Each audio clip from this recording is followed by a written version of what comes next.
وإن لم تغفر لنا وترحمنا لنكونن من الخاسرين ربنا تقبل منا إنك أنت السميع العليم وتب علينا إنك أنت التواب الرحيم ربنا عليك توكلنا وإليك عنبنا وإليك المصير ربنا آتنا في الدنيا حسنة وفي الآخرة حسنة وقنا عذاب النار وصلى الله على سيدنا محمد وعلى آله وصحبه أجمعين والحمد لله رب العالمين بسر الفاتحة.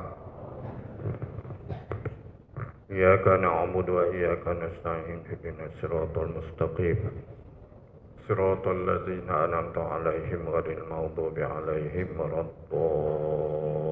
الضالين آمين آمين يا الله آمين يا رب العالمين لا حول ولا قوة إلا بالله العلي العظيم اللهم طول أعمارنا ببركة رمضان وسعد سادنا ببركة رمضان وأحسن أعمالنا ببركة رمضان ونور قلوبنا بنور الإسلام والإيمان ببركة رمضان ربنا آمنا بما أنزلت واتبعنا الرسول فاكتبنا مع الشاهدين دعواهم فيها سبحانك اللهم وتحياتهم فيها سلام وآخر دعواهم أن الحمد لله رب العالمين.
Bismillahirrahmanirrahim. Assalamualaikum warahmatullahi wabarakatuh.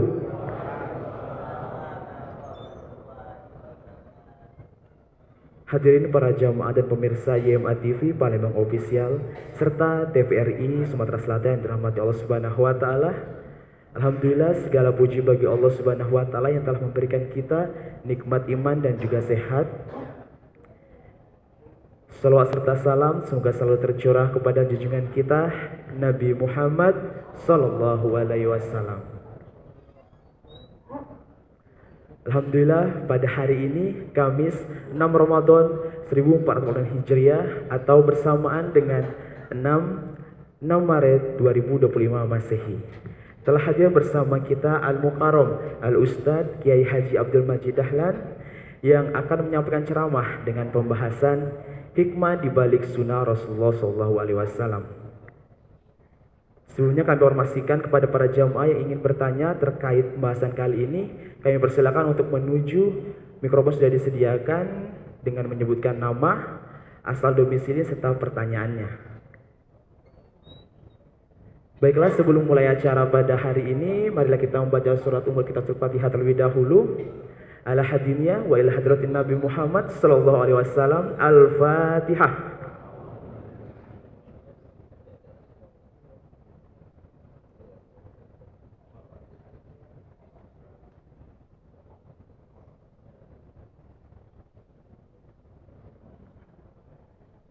Amin ya rabbal alamin. Kami menghimbau kepada para jamaah bagi yang belum niat itikaf, silakan untuk meniatkan itikafnya. Serta untuk keamanan dan kenyamanan, kami mohonkan untuk barang berharganya tolong dijaga atau dititipkan pada tempat yang sudah disediakan. Baiklah hadirin para jamaah dan pemirsa YMA TV dan TVRI Sumatera Selatan dimanapun Anda berada. Selanjutnya marilah sama-sama kita dengarkan ceramah agama yang akan disampaikan oleh Al-Mukarram Al-Ustadz Kiai Haji Abdul Majid Dahlan. Pada Ustadz kami persilakan. Shallu ala Nabi Muhammad.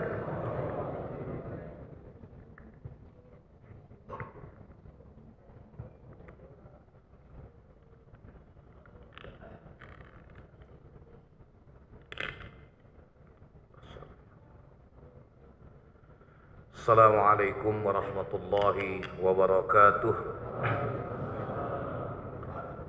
Bismillahirrahmanirrahim. Alhamdulillahi rabbil alamin. Alhamdulillahillazi bi ni'matihi tatimmus shalihat. Asyhadu an la ilaha illallah wahdahu la syarikalah al-muttasifu bi jami'il kamalat. Wa ashhadu anna sayyidana wa nabiyyana Muhammadan abduhu wa rasuluhu afdalul mahluqat. Allahumma salli wa sallim wa barik ala sayyidina Muhammad alladhi akramahu Allahu bil khususiyat wa ala alihi wa ashabihi zawil maqamatil aliyyat. Subhanaka la ilma lana illa ma 'allamtana innaka antal alimul hakim. Wa qala rabbi shrah li sadri wa yassir li amri wahlul 'uqdatam min lisani yafqahu qawli. Amma ba'd. Hadirin wal mustami'in al kiram was sha'imin al muhtaram rahimakumullah. Bersyukur kita kepada Allah Subhanahu wa taala pada siang hari ini di waktu dan tempat yang istimewa ini. Kita kembali ditakdirkan Allah dapat hadir di majlis yang Allah banggakan tidak hanya di hadapan para ahli bumi, tapi majlis ini pun menjadi majlis yang Allah banggakan di hadapan para ahli langit, majlis ilmu pengetahuan.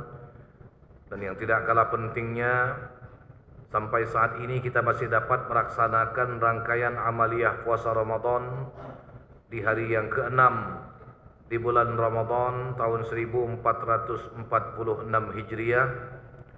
Mudah-mudahan kesyukuran kita pada saat ini, kehadiran kita, duduk kita di majelis ini dicatat sebagai bagian ibadah dan juga menjadi bagian amal soleh kita di hadapan Allah Subhanahu wa taala.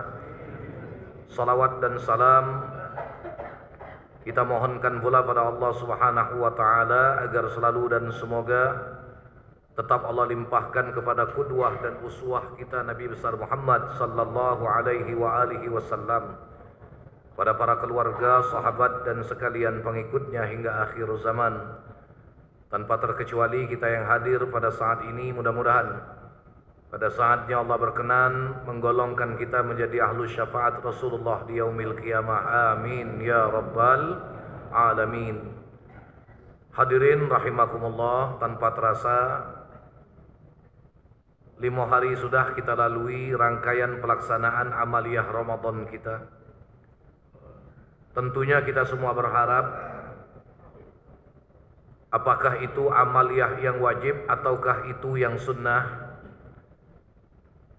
dapat menjadi amal-amal kita yang diijabah oleh Allah Subhanahu wa taala, amal yang pada akhirnya akan menghantarkan kita untuk menjadi finalis-finalis Ramadan yang dapat memasuki gerbang tattaqun. Walaupun dengan sejujurnya, dengan seyakinnya kita masih menyadari bahwa amal dan ketaatan kita masih jauh dari kesempurnaan.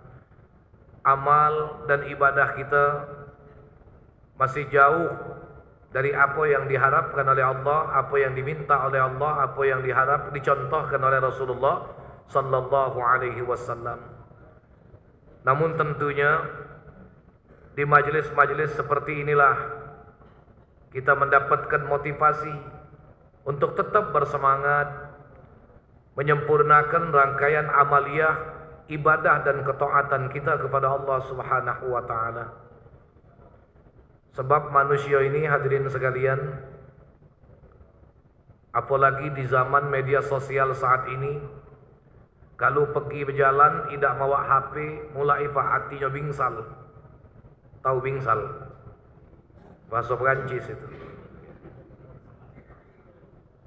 Kalau berjalan jauh tidak bawa charger HP, mulailah itu Pak. Jadi gelisah. Baterai HP lemah, mulai jadi resah. Padahal dulu, hadirin sekalian, saat tak punya HP, hidup kita tenang-tenang baik. 30 tahun yang lalu kita tak punya HP Pak. Betul kira-kira. 30 tahun yang lalu orang punya HP itu orang sugih Pak, orang berduit. Besar-besar HP yang cak batu bata. Iya kan? Nah. Tapi dulu kita tak punya HP, hadirin sekalian, kita mampu jadi manusia yang kalau berjanji tepat waktu. Betul. Dulu kita tak punya jam tangan. Ya, tapi kita mampu jadi manusia yang berlaku disiplin waktu.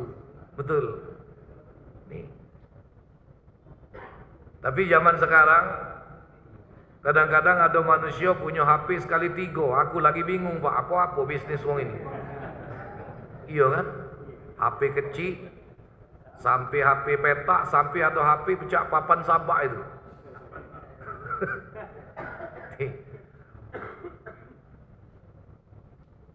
Tapi kadang-kadang kita tidak mampu jadi manusia yang berlaku disiplin waktu.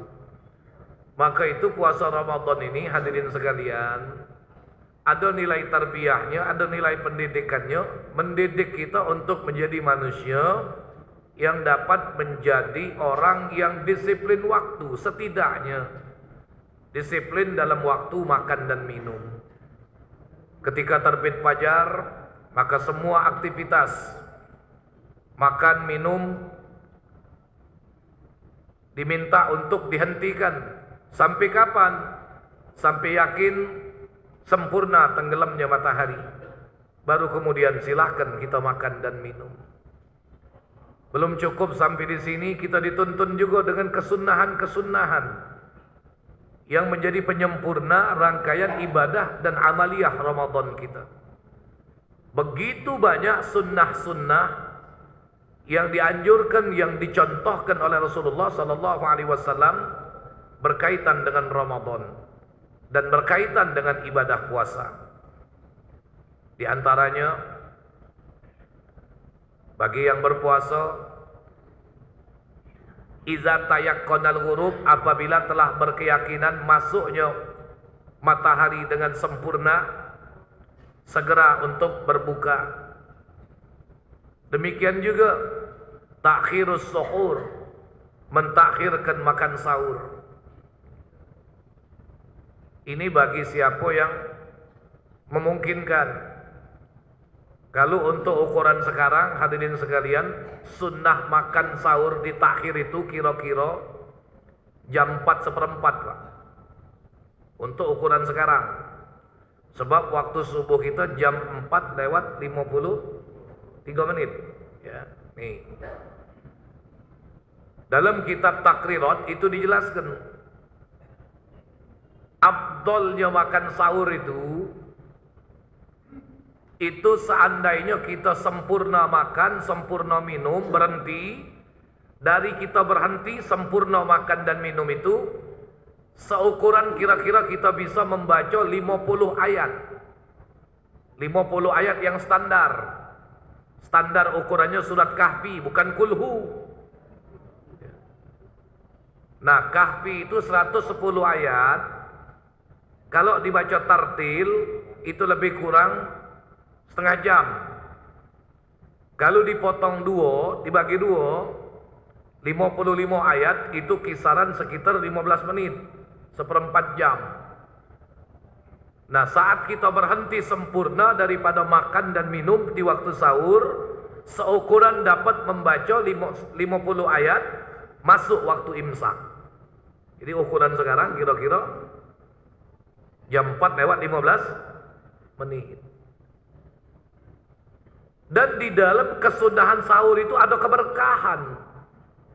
Nah, inilah sebenarnya yang menjadi materi bahasan kita pada siang hari ini. Hikmah dibalik sunnah. Kita kadang-kadang berbicara, oh ini sunnah Rasulullah.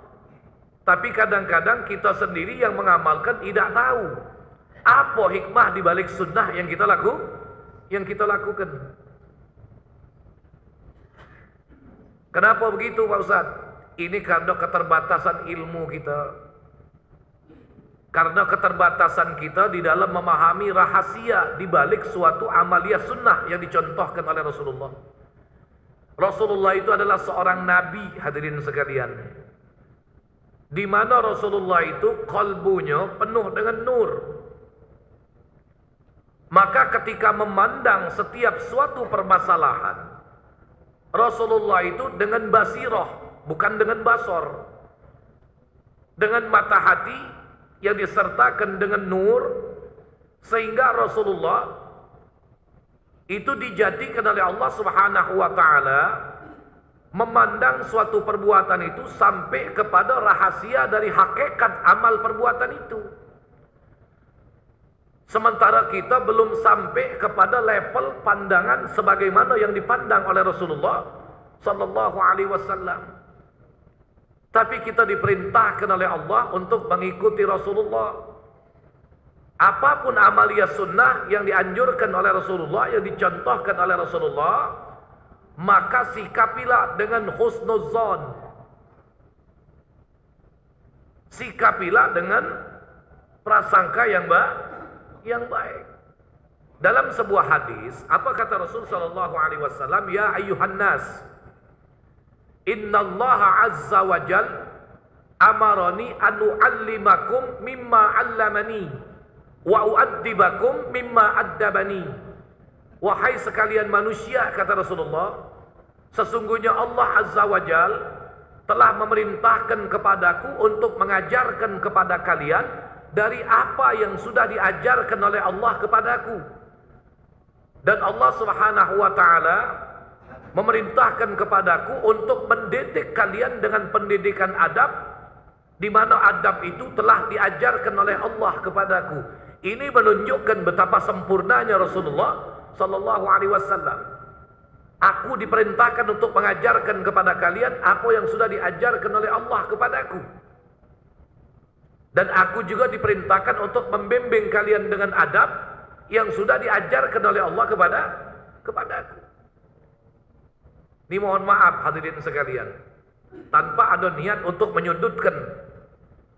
Silakan lihat apa yang di dalam Islam ini yang tidak punya tuntunan, Pak.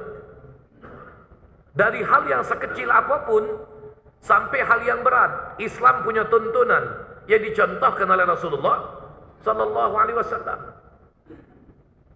Maka sampai Nabi mengatakan al-Islamu ya'lu wa la yu'la alaih. Islam itu tinggi, tidak ada lagi yang lebih tinggi daripada Islam.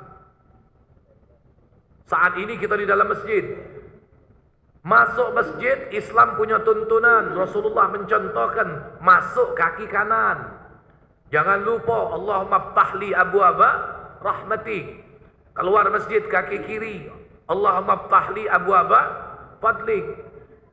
Ada penghormatan kepada masjid. Ini adab dalam Islam. Salat sunat 2 rakaat. Kemudian hadirin sekalian, ada niat i'tikaf. Tadi dianjurkan, diingatkan oleh pembawa acara yang belum berniat i'tikaf, yuk perbaharui niat i'tikaf. Nawaitu an a'takifa fi hadzal masjid ma dumtu fihi lillahi ta'ala. Dari hal yang sepele, dari hal yang paling kecil, ada tuntunan. Nah, kadang-kadang kita dalam pengamalan sunnah itu, kita sendiri tidak tahu apa hikmahnya, hadirin sekalian. Cuma sekedar berargumen, kami mengikuti contoh yang diajarkan oleh Rasulullah. Kita tidak usah terlalu jauh. Yang ada pada diri kita, ada kesunnahan yang bersifat harian, ada sunnah yang bersifat mingguan, ada sunnah yang bersifat bulanan, ada sunnah yang bersifat tahunan. Sebagaimana puasa, ada puasa yang dia sifatnya per tahun, ada puasa yang sifatnya per bulan, ada puasa yang sifatnya per minggu. Ini yang ada pada diri kita. Contoh. Kenapa Rasulullah sallallahu alaihi wasallam mengajarkan kita saat memotong kuku diawali dengan jari telunjuk tangan kanan. Kaifiat potong kuku tangan dimulai dari jari telunjuk tangan kanan, jari tengah, jari manis, jari kelingking. Baru kemudian beralih ke tangan kiri. Kelingking, jari manis, jari tengah, jari telunjuk, ibu jari tangan kiri, berakhir pada ibu jari tangan kanan. Hadis menjelaskan begitu. Para ulama menyampaikan begitu. Begitulah kaifiat memotong kuku yang diajarkan oleh Rasulullah.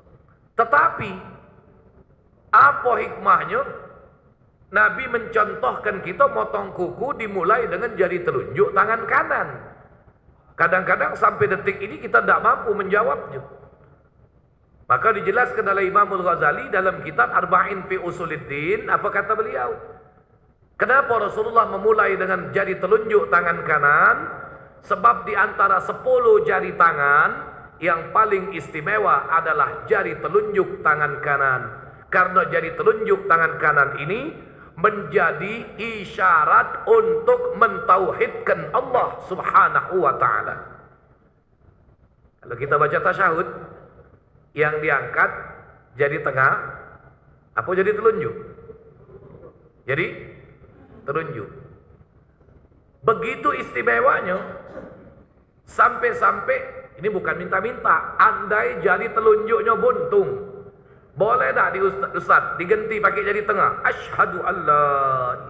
Tetap tak boleh. Ya.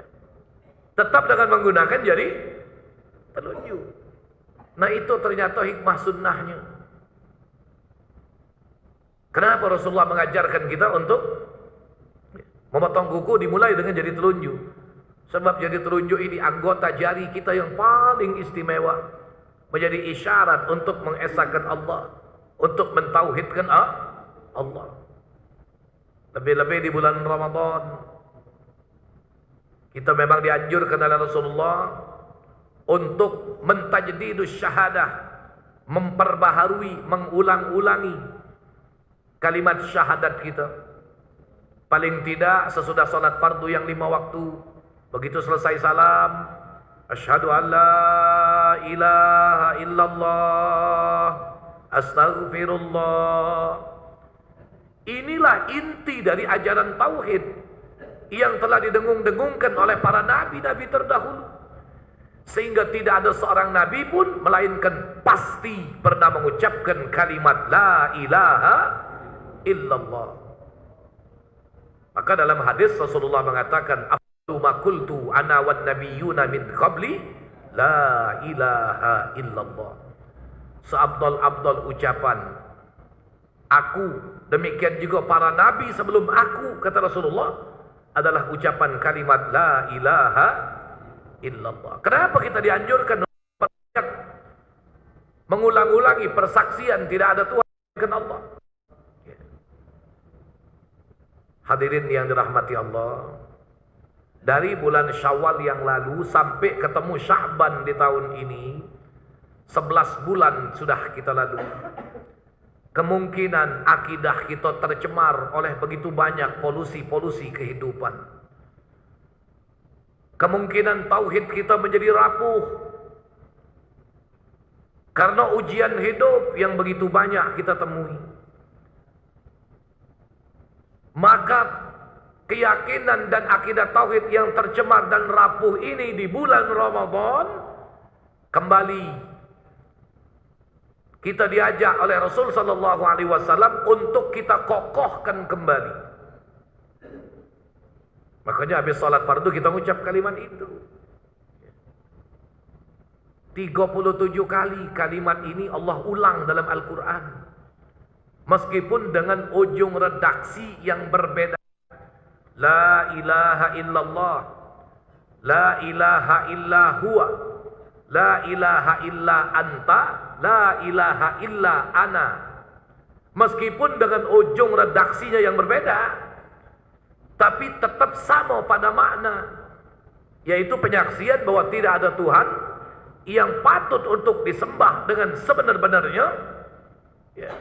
La ma'buda bihaqqin, tidak ada yang berhak disembah dengan sebenar-benarnya illallah. Kenapa menggunakan kata hak? Ini tandanya tidak ada istisna, tidak ada pengecualian, hanya kepada Allah subhanahu wa ta'ala. Nih. Ada anjuran juga untuk memperbanyak i'tikaf, ya. Walaupun kadang-kadang i'tikaf Ramadan ujiannya berat, Pak. Ya. Ujian paling beratnya i'tikaf Aliyah Ramadan ini merasa lapar dan ngantuk. Ya. Ngantuk. Kanan kiri, bacalah aku negurnya, diam-diam baik. Apa kamu cak bingsal itu? Ustaz nih ngomong ida. Ya. Kebetulan di mata. Memang kalau manusia ngantuk itu yang wajar, manusiawi. Ya. Iya. Dan ngantuk ini ada ciri, hadirin sekalian. Ada ciri. Ngantuk ini muqaddimatun naum. Ngantuk ini pendahuluan tidur. Uang tidur dengan pingsan itu sama, Pak, dalam kondisi tidak sadar, tapi ada perbedaan. Ya. Ada perbedaan. Kalau pingsan tidak ada muqaddimah, cuma ada sebab. Begitu jatuh, blok, pingsan. Tapi kalau tidur ada muqaddimah. Apa muqaddimah tidur? Nu'as, ngantuk. Ngantuk. Apa ciri ngantuk? Yasma'us saud wala yafham. Itu ciri ngantuk. Dia tuh dengar suara tapi dia tidak paham. Aku tuh kedengeran Ustaz tuh ngomong tuh, tapi aku tidak paham. Ngomong apa Ustaz tuh? Nah, kalau kamu nak buktinya, selesai aku ceramah ini kamu tanya orang kanan kiri kamu. Ustaz tadi ngomong apa? Nggak tahu aku, nah ngantuk. Itu tandanya kan? Ngantuk. Jadi ciri ngantuk itu yasma'us saud. Ini banyak makan ngirup gua pindang coy ini. Ya. Jadi yasma'us saud wala yafham. Banyak dengar suara tapi dia tidak tidak paham. Ya, ada yang bisik kanan kiri kedengaran, tapi dia tidak paham. Ya. Ya kalaupun nak tertidur, apa boleh buat? Makanya anak ngomong hal yang manusiawi. Ya. Tidur pun ada tuntunan. Ngapa Rasulullah ngajarkan kita tidur miring ke kanan, ngadap kiblat, kama yuja'ul mayit fil lahdi. Sebagaimana dibaringkan mayit di dalam liang lah. Nah, wong masuk lubang kuburan tu, mayit. Masuk lubang kubur, miring kanan dah. Ya? Miring kanan. Ngadap kiblat dah. Nah. Bahkan dalam hukum fikih, andai mayit itu dimakamkan tidak ngadap kiblat, selagi diyakini mayit itu belum hancur, wajib kuburnya digali untuk dihadapkan ke arah kiblat. Nih. Jadi mengikuti adab yang diajarkan oleh Nabi, miring ke kanan menghadap. Nah, yang susahnya nih laki miring ke kanan, bini miring ke kiri. Uji malaikat aku habis bala dua laki bini ini. Akhirnya ganti posisi. Bini miring ke kanan, laki miring ke kiri. Beradu rai, berebut bernapas. Nah, Nabi punya tuntunan. Nak tidur itu berwudu. Kenapa? Andai Allah takdirkan ajalmu tiba pada malam itu, hikmahnya, maka engkau menghadap Allah dalam kondisi suci. Sekali baik Pak wudu tu. Nak tidur, wudu. Ya. Ada jamaah yang nanya, Ustaz, ana sebelum tidur berwudu Pak Ustaz. Nah, begitu lemah ni Ustaz, lampir tertidur. Tahu-tahu wong rumah aku belok, kaki dia nyenggol betis aku. Batal. Jangan pikiran jauh dulu kamu puasa ini ni. Pasingnya berpikir. Aku ni ngomong ke masalah batal wudu, bukan cerita yang lain. Jauh pikiran. Jadi kaki dia nyenggol betis aku, Ustaz, batal wudu. Kira-kira Pak Ustaz, aku ni sunat wudu lagi apa tidak? Uji ku tidur-tidur lah sana mah. Ai Pak Ustaz, rasa-rasanya sunat berwuduk lagi. Kalau sunat berwuduk lagi, sekali ni kuping kamu pula dicuil bini kamu. Kapan tidurnya? Nah ini hikmahnya tadi, kenapa kita dianjurkan berwudu. Ya. Kalau dia mimpi, insya Allah mimpinya itu ada tanda kebenarannya Pak. Orang yang tidur mengikuti adab sunnah Nabi, insya Allah ada tanda kebenaran dari mimpinya. Nah yang jadi masalah ini, tidur tidak melok cara Nabi.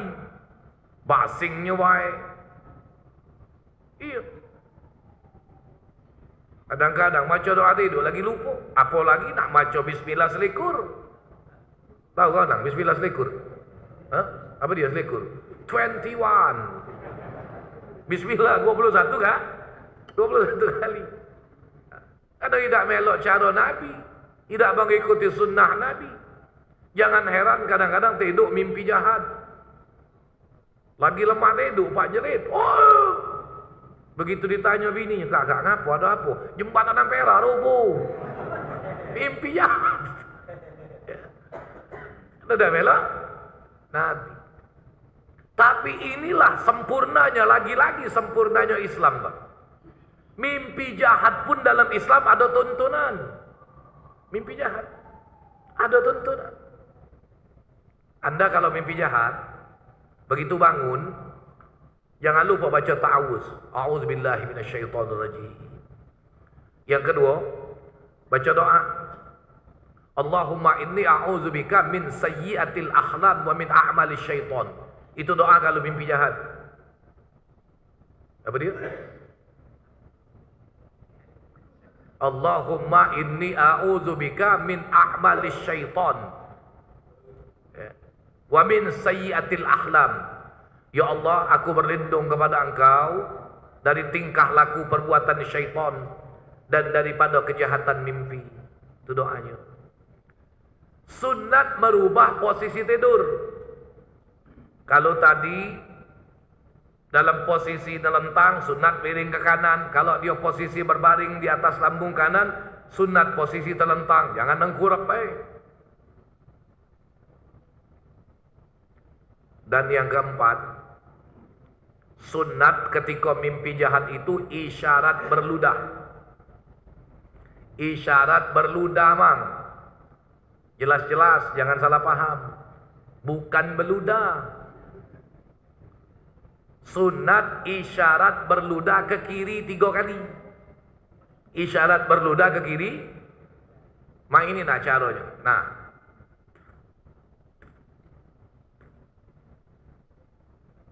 Nama Mang ini gagal paham.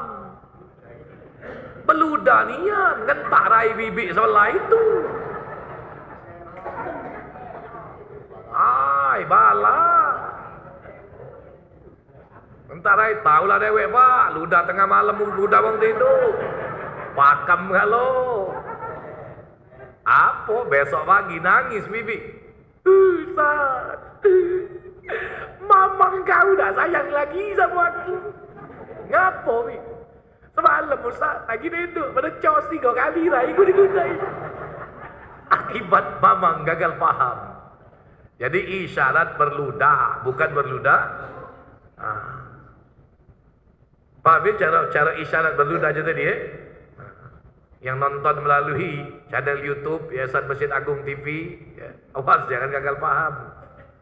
Ini ya. Hal yang sepele sehari-hari begitu banyak hikmah. Ya.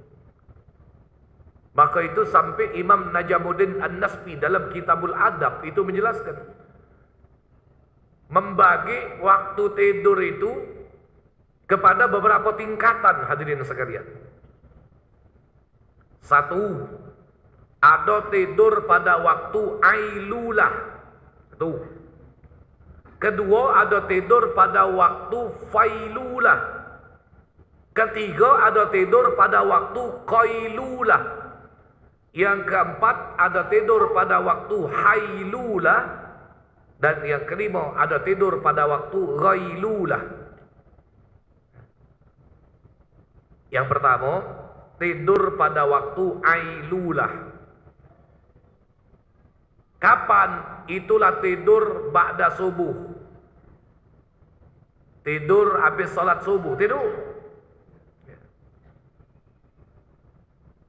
Ini tidur yang menyebabkan bermunculan peluang penyakit. Tidur ini yang menyebabkan seseorang akan menjadi orang yang tidak punya motivasi hidup. Makanya hati-hati. Makruh hukumnya. Jadi benar ya, orang-orang tua kita dulu kadang-kadang, nah subuh bangunlah. Kaki habis rezeki dimakan ayam. Ayam sebelum subuh sudah bangun, sudah berkokok. Ini mohon maaf, dalam tanda kutip, kemakruhan ini tidak berlaku bagi mereka yang uzur, yang memang sakit, mereka butuh waktu untuk istirahat, mereka makan obat. Yang diomongkan ini yang dah kati uzur pak, tidur habis subuh. Yang kedua, tidur pada waktu failulah. Kapan waktunya? Tidur setelah terbit matahari. Kalau tadi ailulah sesudah sholat subuh. Nah, yang kedua failulah, yaitu tidur setelah terbit matahari. Matahari terbit jam berapa? Syuruk. Jam berapa sekarang? Jam 6. 6:07. Nah, itu sempurna terbit matahari syuruk. Sesudah itu, tidur setelah terbit matahari itu makruh. Ngapo? Tidur ini yang menjadi penyebab kebinasaan, kemalasan, kepakir dan kemiskinan. Terbit matahari. Tidur. Uang begawe lah berangkat. Yang berdagang lah muka dagangan. Yang mengajar lah sudah siap aktivitas ngajar. Nah mamang ini masih ngeluh manggugep. Tahu ngeluh manggugep? Jangan teman-teman ngeluh mangurep. Di Palembang ini cuma 2 Pak yang ngeluh mangurep tuh, 1 otak-otak, 2 pempek panggang. Ujung-ujungnya gosong. Itu menyebabkan malas, menimbulkan keburukan, menjadi sebab kepakir miskinan. 3. Nah, ini tidur yang disunnahkan. Kapan? Tidur pada waktu qailulah. Sekarang waktu zuhur jam berapa? 12.14. Benar ya? Nah, kalau untuk ukuran waktu sekarang, hadirin sekalian, tidur qailulah itu sekitar pukul 11 siang. Jam 11. Cuma bukan tidur jam 11 bangun jam 4. Bukan. Tidurnya sekitar jam 11, bangunnya kira-kira sebelum jam 12. Ya. Sebelum jam 12. Di mana dia bisa bersuci, mempersiapkan diri, berwuduk dengan sempurna untuk menyambut tibanya waktu salat, sehingga dia bisa melaksanakan salat zuhur di awal waktu. Kalau tidak bisa tidur, dianjurkan berbaring dia Pak. Berbaring. Tidur waktu qailulah itu. Dan bagi siapa yang disunnahkan tidur di waktu qailulah, bagi mereka yang tengah malamnya akan beraktivitas ibadah. Dia kaget malam, sudah berazam nak solat tahajud, nak baca Quran, nak zikir, nak mutalaah kitab. Nah, mereka ini yang disunnahkan tidur di waktu qailulah. Dan bagi siapa yang ada kegiatan, ada aktivitas yang sifatnya mengikat karena aturan, seperti wong yang begawe, wong yang ngajar, tidak dianjurkan tidur waktu qailulah ini. Jam 11 waktu begawe kamu tidur, besok keluar SP, jangan macam-macam. Jadi yang dianjurkan tidur waktu qailulah itu ya, yang gagek malam dia niat ya, untuk salat malam, tahajudnya, baca Qur'annya. Sebab hadirin sekalian, orang yang tidur di waktu qailulah, kalau dia tidak ibadat malam, itu sama dengan wong yang makan di waktu sahur tapi tidak puasa di siang hari. Apalah manfaatnya? Makan di waktu sahur tapi puasa, tidak puasa di siang, kate gunung. Nah, begitulah orang yang tidur di waktu qailulah tapi malam dia tidak aktivitas ibadah. Makanya dalam kitab Bidayatul Hidayah yang disyarahkan oleh Syekh Nawawi Al-Bantani, di situ diterangkan, ista'inu bil qailulati ala qiyamil lail wa bis suhuri ala siyamin nahar wa bit tamri waz zabib ala bardis syita. Mohon pertolonganlah kalian kepada Allah dengan tidur di waktu qailulah agar kalian kuat beribadah salat di waktu malam, dan dengan sebab makan sahur agar kalian kuat berpuasa di siang hari, dan dengan sebab makan korma dan kismis itu menjadi penangkal hawa dingin yang begitu hebat. Makanya sering Anda sampaikan hadirin sekalian, subhanallah, kenapa di Madinah itu banyak tumbuh pohon korma. Di Madinah itu Pak, kalau sudah puncaknya musim dingin, Masya Allah, 3 lapis baju kita pakai masih menggigil hebat. Kecuali balik masuk ke kamar hotel, tutup pintu rapat-rapat, mati ke AC, tarik bed cover, tidur. Kalau sudah hebat jadi. Nah, ternyata banyak makan korma ini, demikian juga banyak makan kismis, itu menjadi penangkal hawa dingin yang begitu hebat. Ya. Jadi kalau dingin, makanya sari korma itu obat ya, luar biasa. Obat yang hebat, sari korma. Begitu juga dengan kismis, madu. Ya. Nah ini yang dianjurkan menjadi menu awal kita berbuka. Tapi kita ini kadang-kadang berbuka sunat muakkad Ustaz, apa? Pempek, laksan, celimpungan. Wow. Makanan pula bulan Ramadan ni hebat nian. Segala makanan simpanan zaman Belanda wingen metu kalu. Iyo. Glenak kipau bentu boge songolongol manan samin pentol beduk. No. Apal, tahu dulu aku, bukan hafal we. Ya model ini mana tahu dia manan samin glenak, tahu tak kau nak? Tak tahu kan? Nah. Goma, tahu tak goma? Makanan macam-macam Pak zaman akhir ini. Menjual bakso setan. Tahu kan? Macam-macam. Es buah pakai nama sop buah. Aku dulu Pak terkacip lah entah sop buah ni terbudi aku dulu. Ya, anak ni lama tinggal di Lemabang Pak. Jadi dekat pasar Lemabang. Sore-sore kalau naik motor kadang-kadang jingo. Awal waktu viralnya sop buah itu, ku jingo tulisan sop buah. Dalam hati aku berpikir, alah kelemaknya juga sop buah itu dihirup makan dengan nasi yang hangat dah. Rupanya es buah, melon, apel, anggur, biji selasi, nata koko, rumput laut, dogan bulu, diaduk jadi siko, njuk sirup marjan, makan susu bulu, sudahlah, tak usah kamu hayal ke?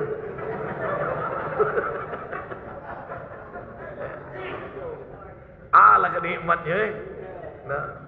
Segala makanan Pak, melah bertemu susu ni katik dah lemak kalau. Iyo, makanan apa be? Jarit buruk tu dah, kamu celup ke susu dikecop lagi lemak. Dah. Ni. Kapan dijingok? Oh, es buah, pakai nama es sebu. Terbudi jika anak muda. Kita jangan kalah wong nyari nafkah model itu jual makanan pakai nama antik-antik, pakai pula buat kelepon lemak-lemak, osemubi buat gomak lemak-lemak. Jangan tulis pakai nama gomak dikacau itu, pakai nama baru granat Bangladesh. Nama pakai nama Pak, nama baru. Begitu juga apa dia granat Bangladesh? Oh makanan lama tu lah gomak.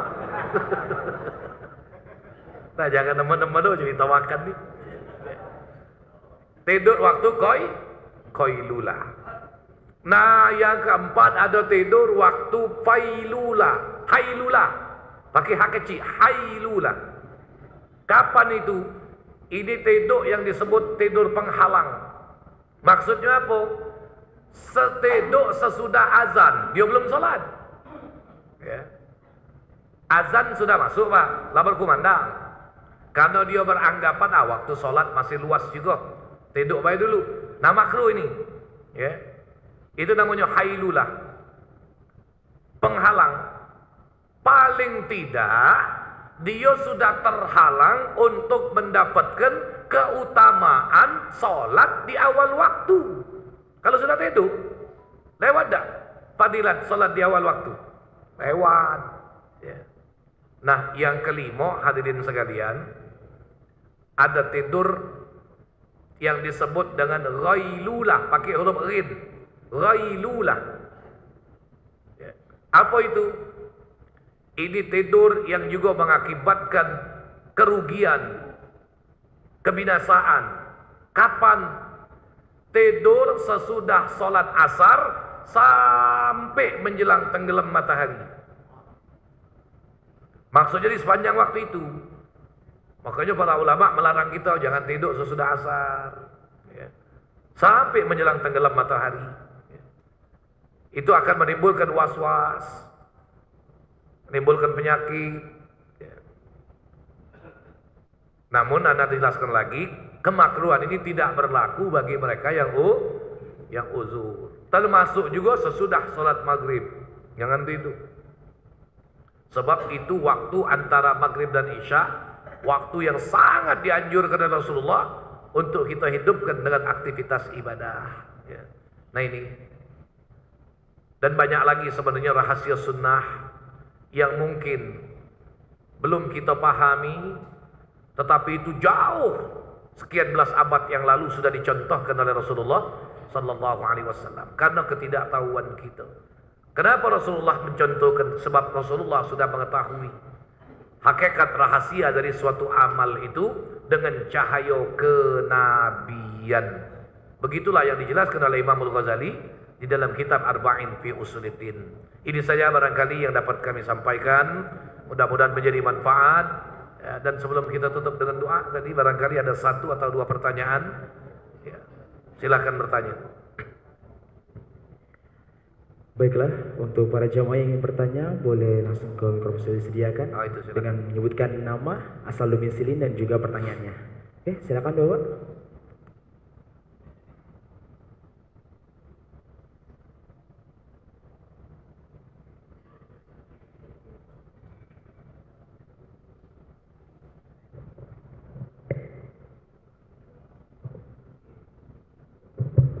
Assalamualaikum warahmatullahi wabarakatuh. Waalaikumsalam.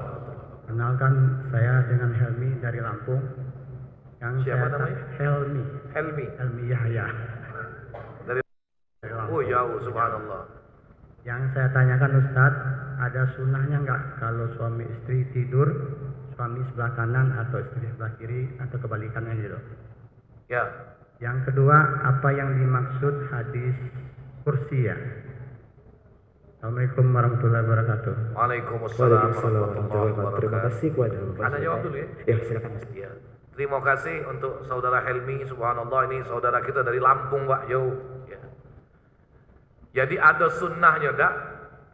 Tidur itu posisi istri atau posisi suami? Secara umum, posisi istri itu di sebelah kiri suaminya. Makanya kalau seandainya dia mengamalkan sunnah, berbaring di atas lambung yang kanan, sama-sama berbaring di atas lambung kanan, seolah-olah mereka ini sholat berjamaah. Seolah-olah posisi sholat berjamaah, seolah-olah posisi sholat berjamaah. Cobalah, ya. Nah, ini suami, ini istri sebelah kirinya. Jadi kalau dia tidur miring ke kanan, istrinya melok miring ke kanan. Kalau tegak, seolah-olah dia ini posisi, kan ngadep kiblat, miring ke kanan menghadap kiblat. Seolah-olah tegak untuk pelaksanaan sholat berjamaah. Dan itu simbol bahwa suami itu pemimpin. Maka itu posisinya di sebelah kiri suami. Kenapa hikmahnya? Istri itu posisinya di sebelah kiri suami. Ya. Dalam hadis, khuliqatil mar'atu min dal'atil aisar atau kama ma'nal hadis. Dijadikan seorang perempuan itu, seorang istri itu dari tulang rusuk suaminya yang sebelah kiri, yang bengkok. Istri itu dari tulang rusuk suami sebelah kiri yang bengkok.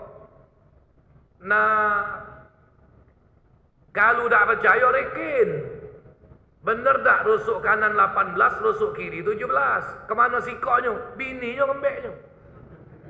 Nah, yang badan kurus suruh bininya ecak-ecak ngurut. Rupa ngerikin tuh rusuk. Ya, lah kurang sikok. Itu iktibar, ya, bahwasanya suami itu wajib untuk menjaga, wajib untuk melindungi. Cuma aku Pak pernah di kola ke jemaah, anak marah aku lah tuh, ujiku mamang ini. Ustaz ujinya, itu tulang rusuknya tuh kurang sikok, kalau bininya sikok. Mak mana men bininya 3, ala kebanyak rusuknya kurang. Nah, kacau dia mamang ini. Dia tak ngerti ibarat, ya Pak ya dah. Dan dah usah dilantai ini juga mamang ini boleh balak. Jadi itu yang pertama, ya. Nah, yang kedua, apa yang dimaksud dengan hadis kudusi? Jadi Helmi, ya saudara Helmi, hadis kudusi ini secara garis besar adalah hadis yang matan atau lafaz atau susunan katanya, susunan kalimatnya kharaja min fami Rasulillah, keluar dari mulut Rasulullah, tetapi maknanya itu dari Allah. Yang makna itu datang bisa jadi melalui wahyu dari Allah atau melalui ilham yang didatangkan oleh Allah ke dalam kalbu Rasulullah, yang diterjemahkan maknanya oleh Rasulullah, lapasnya menurut pilihan Rasulullah, lapas katanya menurut redaksi dari lisan Rasul, tapi maknanya dari Allah. Nah, secara garis besar hadis qudsi ini biasanya di dalam hadis itu kalau kita baca qala Rasulullah sallallahu alaihi wasallam qala Allah taala, Nabi mengidofatkan perkataannya kepada Allah, menyandarkan perkataannya kepada Allah. Telah bersabda Rasulullah bersabda apa? Telah berfirman Allah Subhanahu wa taala. Nabi itu ngomongkan kata Allah. Itu tandanya hadis qudsi. Yang ketiga, biasanya terkadang di dalam hadis qudsi ada kata-kata abdi atau ibadi, hambaku atau hambaku. Rasulullah tidak punya hamba, Rasulullah punya umat. Yang punya hamba Allah, yang punya hamba adalah seperti ya ibadi, wahai sekalian hamba-hambaku. Nah itu tandanya hadis qudsi. Ada huruf ya mati, ibadi sudah dal, ada ya mati. Itu namanya dhamir mutakallim wahdah kalau dalam ilmu alat, yang maknanya tandanya litamlik, kepemilikan. Ibadi, hamba-hambaku. Itu diantara ciri hadis qudsi. Begitu ya, jelas. Nah, mungkin satu lagi pertanyaan. Mungkin ada jemaah yang mau bertanya lagi, satu pertanyaan lagi. Kami persilakan menuju mikrofon sudah disediakan. Oke, silakan. Oh ya, silakan Pak. Untuk menyebutkan nama, asal domisili serta pertanyaannya. Oke, persilakan. Assalamualaikum warahmatullahi wabarakatuh. Ustaz. Waalaikumsalam. Perkenalkan, nama saya Umar dari Oki. Yang saya tanyakan, ada sebuah hadis yang mengatakan man taraka sholatu muta'ammidan faqad kafara jiharon. Yang artinya barang siapa meninggalkan sholat dengan sengaja maka hukumnya kafir. Yang kami tanyakan, kafir di sana Ustaz, maksudnya kafir gimana itu? Kemudian yang kedua, setelah kita puji-pujian dalam sholat, saya dengar Allahumma ajirna minan nar.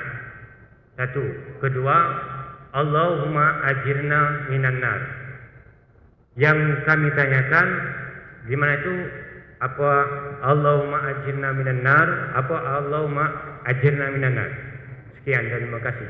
Wassalamualaikum warahmatullahi wabarakatuh. Sebentar Pak, sebentar. Dan yang kedua tadi ajirna. Iya, ada. Terus Ajir. Oh iya. Jadi yang pertama tadi pertanyaannya, ana sedikit perbaiki teks hadisnya. Bukan man taraka sholatu, tapi man tarakas sholata, karena kedudukannya jadi maf'ul. Kata as-sholata itu lazim setiap maf'ul barisnya mesti mansub, barisnya mesti fathah. Muta'ammidan faqad kafara jiharu. Jadi barang siapa yang meninggalkan sholat muta'ammidan, itu maksudnya sengaja Pak, unsur sengaja, maka sungguh dia kafir secara terang-terangan. Itu arti secara bebas, ya. Tetapi kita bisa mentakwil hadis ini dengan makna yang lebih bijak, ya. Jadi barang siapa yang meninggalkan sholat dengan sengaja, maka dia sungguh menjadi kafir terang-terangan. Maksud meninggalkan di situ Pak, meninggalkan yang mengiktikadkan beranggapan tidak wajib, ya. Tapi kalau dia tidak sholat cuma karena alasannya males, itu dia jadi fasik, Pak. Fasik. Khuruju 'anit ta'at. Dia sudah dianggap keluar dari taat. Tapi kafir tak dia? Tidak. Banyak, Pak, orang Islam ini tak semayang.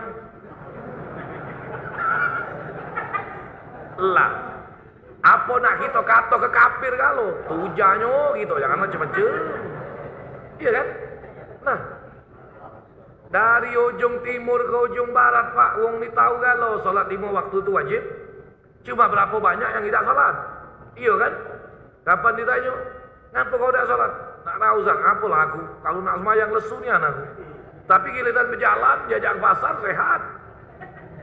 Iya kan? Nah ini. Jadi artinya, kalau dia tidak salat, cuma karena alasan malas, itu fasik.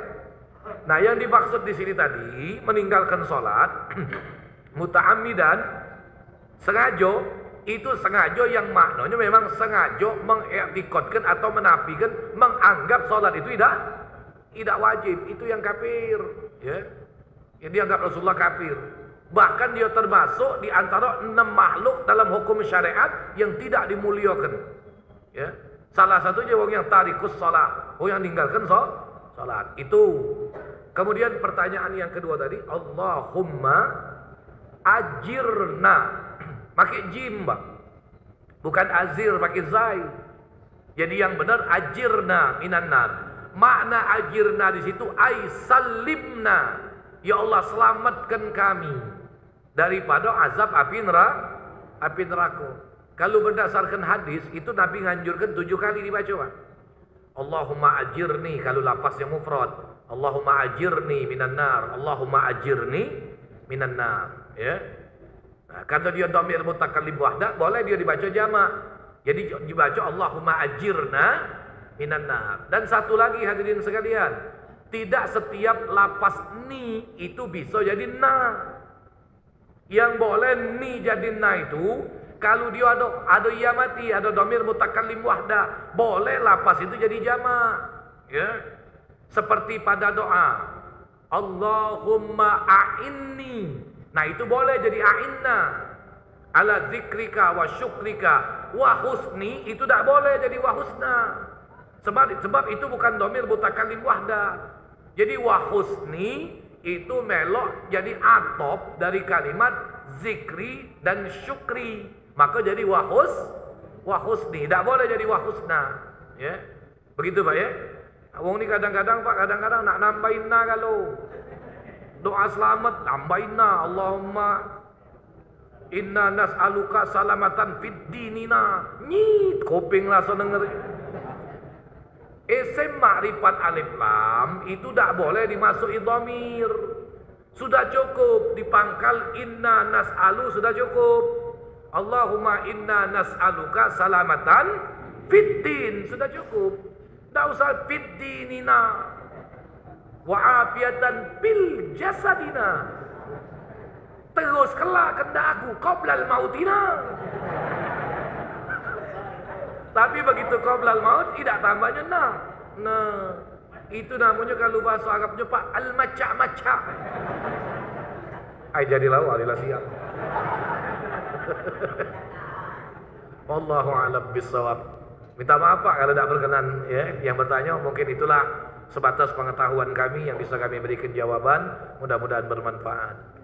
Amin ya rabbal alamin. Alhamdulillah, syukuran jazakumullah khairan kepada Al-Mukarram Al-Ustadz Kiai Haji Abdul Majid Tahlan yang telah menyampaikan ceramah agamanya. Semoga ilmu yang diberikan bermanfaat dan dapat kita rekamkan dan sehari-hari. Amin ya rabbal alamin. Selanjutnya kami mohonkan Ustadz untuk bisa memimpin doa hari ini. Astagfirullahaladzim, a'udzubillahi minasyaitonirrajim. Bismillahirrahmanirrahim. Alhamdulillah rabbil alamin.